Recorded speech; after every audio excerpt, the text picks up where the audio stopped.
నేను CBIT non teaching association president మాట్లాడుతున్నాను. బాధిత సంఘటనలో గత 35 ఏళ్ళ నుంచి చేస్తున్న వాళ్ళు 25 నుంచి చేసిన వాళ్ళకి గత 5 ఏళ్ల నుంచి ఎలాంటి ఇంప్లిమెంటేషన్ చేయలేదు. మాకు రెగ్యులర్గా యాజ్ పర్ రూల్ ప్రకారం పిఆర్సీ ఇచ్చేవాళ్ళు. కానీ ఇప్పుడు ఈరోజు చాలా బాధాకరంగా ఉంది. మేము 5 ఏళ్ళ నుంచి డిమాండ్ చేసినాం, ఎన్నో రిప్రజెంట్లు పెట్టాము.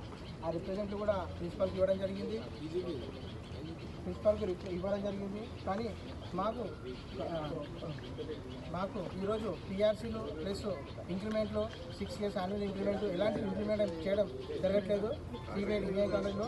సో మేము కాంట్రాక్ట్ ఉన్న వాళ్ళు గత 11 ఏళ్ళ నుంచి 12 నుంచి ఉన్న వాళ్ళు కూడా ఎలాంటి రెగ్యులరైజ్ చేయలేరు, వాళ్ళకి ఎలాంటి ఇంప్లిమెంటేషన్ కూడా చేయలేదు ఇప్పటికీ.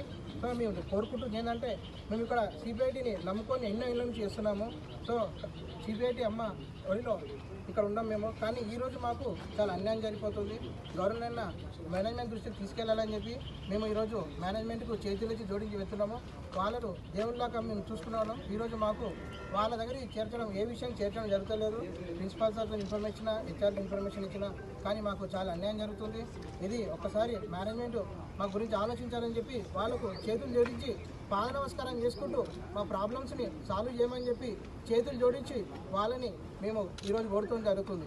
సో రిక్వెస్ట్ ఏంటంటే, మాకు ఆగిపోయిన డిమాండ్స్ ఏవైతే 5 ఏళ్ళ నుంచి మేము రిప్రజెంట్ పెడుతున్నామో అది మీరు మాకు తొందరగా ఇవ్వాలని చెప్పి మేము మేనేజ్మెంట్ని కోరడం జరుగుతుంది. Sir, I request for you sir,